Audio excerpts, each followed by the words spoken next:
How much can you really improve in 9 hours of training, let alone 9 minutes? A lot, including handstands, muscle-ups, V-stands, vaults, and flares, a few of the skills we'll look at today. So let's not waste a second.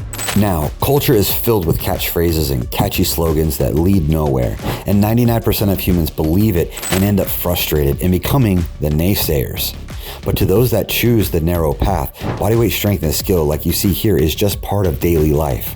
And yes, you can apply these steps right now within 9 minutes, but I warn you, it will not be easy. So that one where you're kicking and you're getting up and you're getting some height and stuff, you take that just degree by degree, slowly over weeks. And then it becomes over the top. And you know exactly where you are at all times, there's no falls.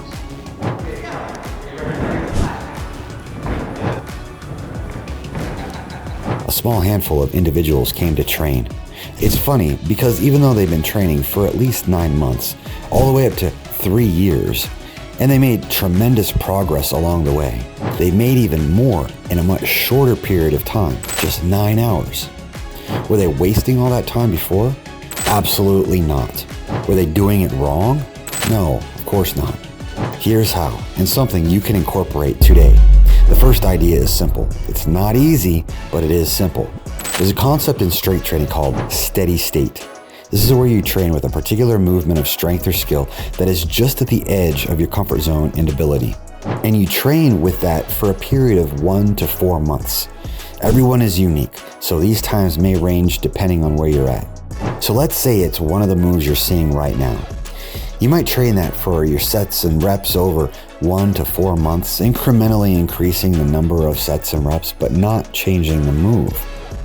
Unfortunately, many people stay here forever, literally doing the same 20 to 30 exercises for 20 to 30 years, remaining, even if they have big muscles, the small, dry plant in the tiny pot. What you want to do is periodically remove yourself from that same regimen and inject something 2 to 3 times more difficult than you think you can do. You'll fall all the way back to low sets and reps, and that's a good thing because you turn this into your new steady state. Move your feet wherever you need to go for the bridge twist. Bring them together, and then just, more reaching like, just let your body go and smooth and relax and just take your time, give it your hands. You got it. Other way. Keep turning it that way. Come on. So close. You won't think you have what it takes, and you'll have to push harder than you feel like you ever have before in your life.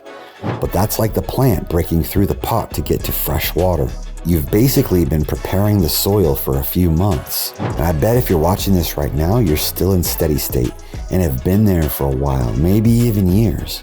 But you can literally go to the next level right now. Not with every strength and skill in the book all at once. Just pick 1 or 2 or 3 things you're currently doing and then push them further or even implement something similar, but 2 to 3 times more difficult. You'll see many of the students here doing that right now in these 3-hour sessions.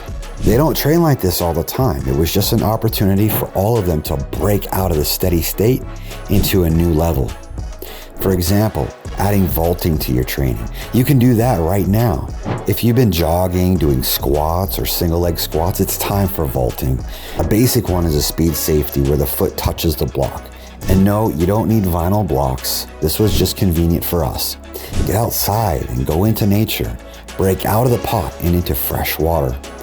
Could be a basic vault or something more advanced. The second idea is also simple. It looks like a stock market graph. It's not playing the stock market, it's training like the stock market. When I was a youth pastor, I heard another youth pastor say, "You've got to plan for event to event to keep the kids hyped up." Okay, now that is the totally wrong mindset and spirit because it should be real change, not emotional coercion. Yet, when we are training, learning, or growing in any area of life, it should be constantly trending upwards. Even if you have setbacks, and they will come, you don't fret about it. You just get back in the steady state and then move forward towards the peaks. then resume the slow upward progress, and then another spike. Whoa, nice! Another good example you can start today. For many of these folks, they'd never done flares before in their life. And that might be true for you too. But you might already be doing planks, push-ups, and crunches.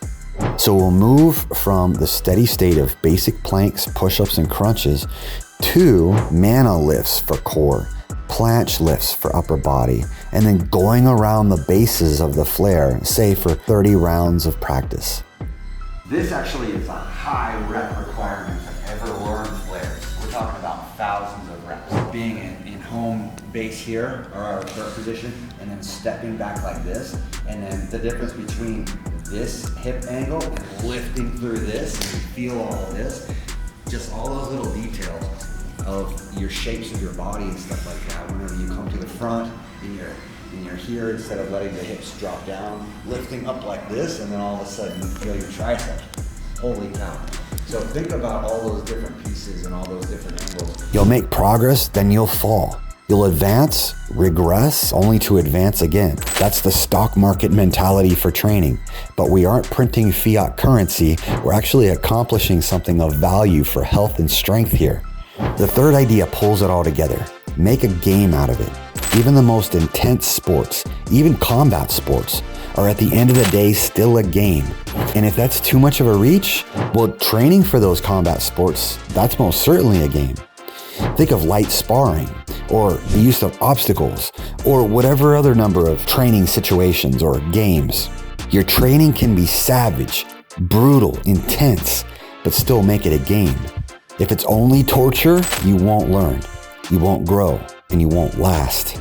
This game is add-on. One person starts, another adds a move, and so on. Fun, challenging, physically demanding, but hardly anybody works out or trains this way.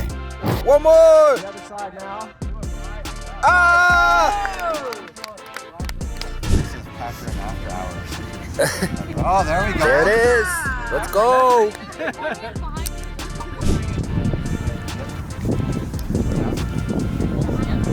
Take it up back. Put your hands in.